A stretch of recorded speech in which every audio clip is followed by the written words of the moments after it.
I think that if both sides were to really come to the table and create a solution, I do think it would be good for them to require schools to teach both languages. Kids that go to school in Yep. Israel must learn Arabic. Kids in Palestine must learn Hebrew. And also the education. I think it all comes down to education and teaching kids. That's what both sides say about each other, right? Well, they teach their kids to hate us. And Right. Palestinians say that about Israelis. Israelis say that about Palestinians, and both sides have videos of it. And I mean, it's just really. But teaching the kids that we are neighbors. We're a community. We actually share. We live together, and so we need to be able to communicate with one another. Also, teaching them things like about the Holocaust, and teaching the kids, and then also teaching Israeli kids about the Nakba, which is I don't think you guys are even allowed to talk about that there. The trauma that the Palestinians have undergone, and also the trauma that the Jews have undergone. And all of that needs to be recognized, and a shared understanding. Um, and that will lead to, I think, the Palestinians say, well, you've been our oppressors. And they, I think, have, from my viewpoint, a legitimacy to that. And that's where I think, just like in the United States, dealing with Black Americans and white Americans and the history of Black Americans, and there needing to be that reckoning of and an acknowledgement of slavery happened, segregation happened, and it was wrong. And this one group did it to the other group.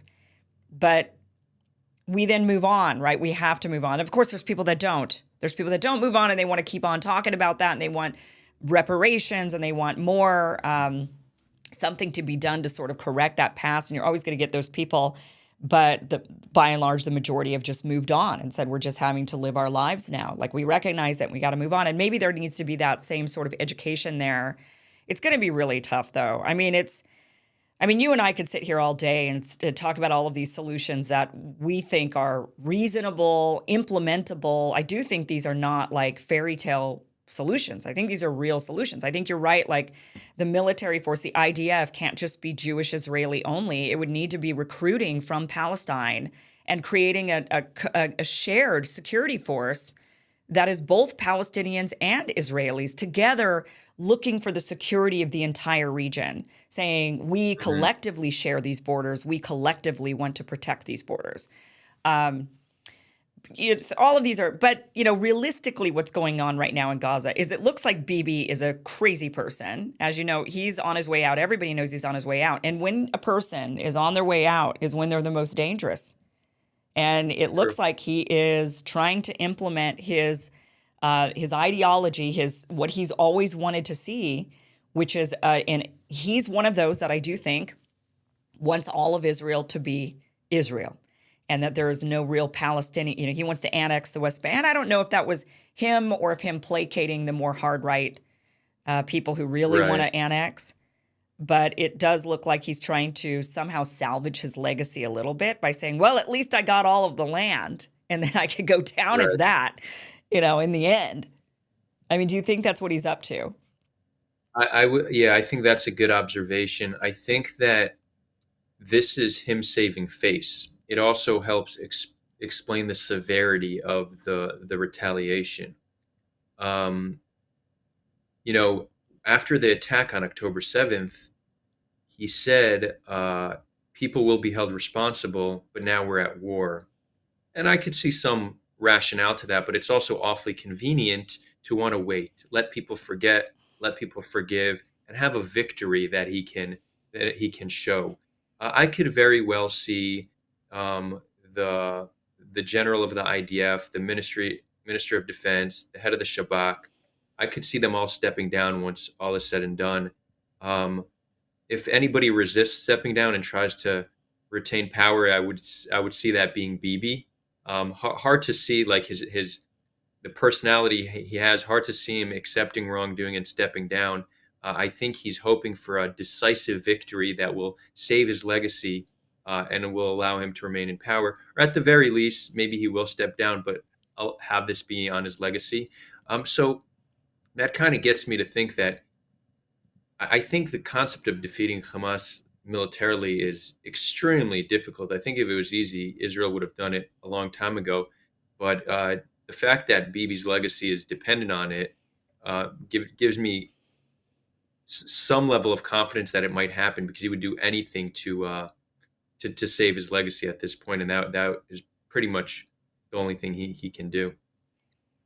Yeah, I don't know exactly what even defeat Hamas means. Um, Right. and And who that's the replaces them? problem.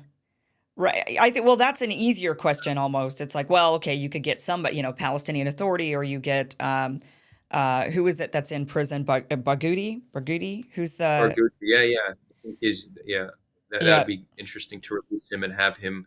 I think that's a creative solution that um, might just be what we need. Palestinians need a leader, a Nelson Mandela of sorts. And people get offended by the comparison because Marwan Barghouti is in jail for acts of terror. He has contributed to the killing of Israeli civilians, but he um, was just so that people know, wasn't he the person who, the first and the second intifadas? He was like the leader in both of those, wasn't he?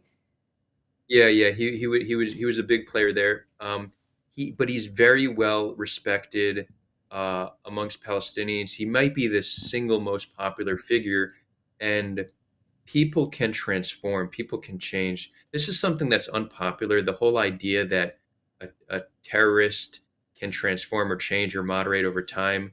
I mean, we've seen this in many conflicts, and it's possible that Marwan Barghouti, at this point of his life, um, understands that we can't keep, we can't, we can't continue the violence. This isn't going to be the solution.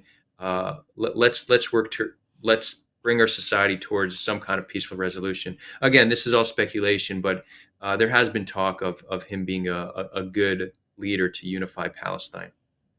Except that's not what Netanyahu wants. And he made that really clear when he made the rounds here in the United States. He doesn't want a unified Palestine. He wants them to be separated still. He says, no, we can't have the Palestinian Authority ruling Gaza. We want a different group. And it's because he wants them Right. separated to keep them, Well, he'll be gone soon enough, so hopefully hopefully. the next leader is more of a visionary and more peace oriented, right? That's all we could really Yeah. hope for. I would hope that at this point, I would hope that Israelis and especially the Americans that really support Israel, I would hope that they'd kind of have an awakening at this point and realizing that it is existential for Israel at this point to come up with a political solution that works and that creates peace. That you cannot continue down this path, that this is not Right. going to work. The international community is already turning. They're seeing what's going on in Gaza and they're saying this is not working and this is Yeah. atrocious and this is not the solution, right? So I think that there has to be some sort of awakening.